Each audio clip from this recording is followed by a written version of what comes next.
You know how in the movies, someone points at a blurry security camera photo and yells, "Enhance!" and suddenly it's crystal clear? Well, the science behind that is totally real. But it's not magic. It's actually a lot more like a detective story, where every fuzzy picture is a mystery just waiting to be solved. So let's grab our magnifying glasses and get to work. I mean, seriously think about it for a second. Every blurry, noisy, or corrupted image, it's like a crime scene. A perfect original picture was attacked, and we're left with the messy aftermath. So our mission, should we choose to accept it, is to figure out what really happened. So, how do you solve a photographic crime? That's the case we're cracking today. Okay, so first things first. Like any good detective, we have to understand the crime itself. Our case always begins with a lost image, a pristine original that's been tampered with, leaving us with, well, a distorted piece of evidence. See, an image can get messed up in all sorts of ways, maybe during its creation, or when it was sent over the internet, or even just sitting in storage. This whole attack, this is what we call the degradation process. And that process, that's the crime that was committed. It's our job to investigate exactly how it all went down. Now, every detective needs a really clear objective, right?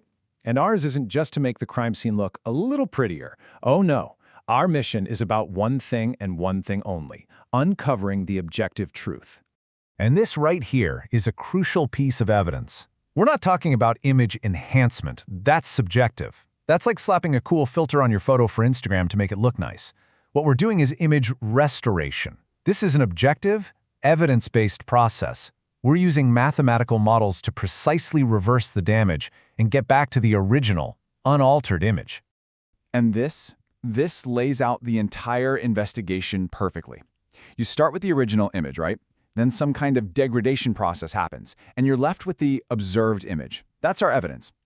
Our job is to apply a restoration technique to basically reverse engineer that crime and get back to the truth, the recovered image. So let's frame this just like a classic crime story. Step 1, we have our victim, the original image. Step 2, a crime is committed, the degradation.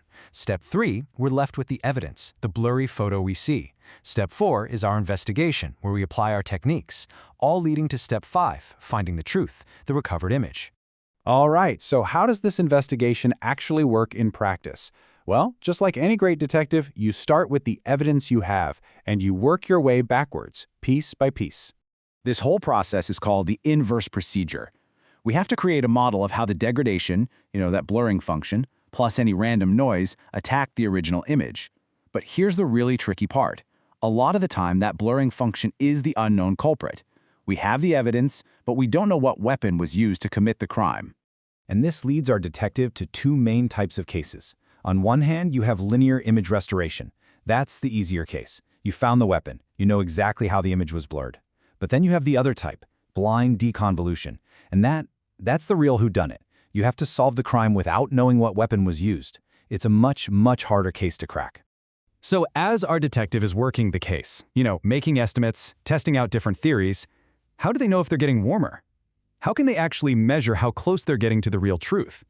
Well, they use a tool called an objective function. The best way to think about it is like a lie detector. It mathematically measures how well a suspect's story matches the evidence. It calculates the error, which is just the difference between the blurry evidence we have and a new version we create based on our current theory. The goal, of course, is to make that difference as small as possible. In fact, the ultimate goal of the entire investigation is to get that error number all the way down to 0. The detective just keeps refining their theories, adjusting the restored image bit by bit until the difference between their version and the original evidence literally vanishes. When that error hits 0, you found the truth. Case closed. But trying to minimize that error can involve some unbelievably complex math. I mean, these cases can feel almost impossible to solve. But luckily, our best detectives have a secret trick up their sleeves. A really brilliant change in perspective that makes the entire case just fall into place. It's really a tale of two domains. Over on the left, we have the spatial domain. That's how we normally see a photo, right? As a grid of pixels. In this view, trying to reverse the blur involves a really difficult kind of math called convolution.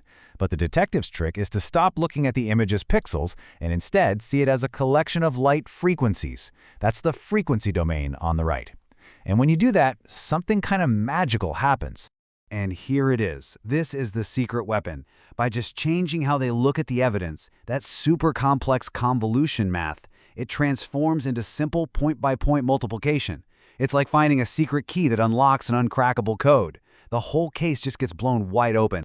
So this whole process, it's really not just about fixing photos. It's about a fundamental way to approach really tough problems. And it leaves us with this fascinating question.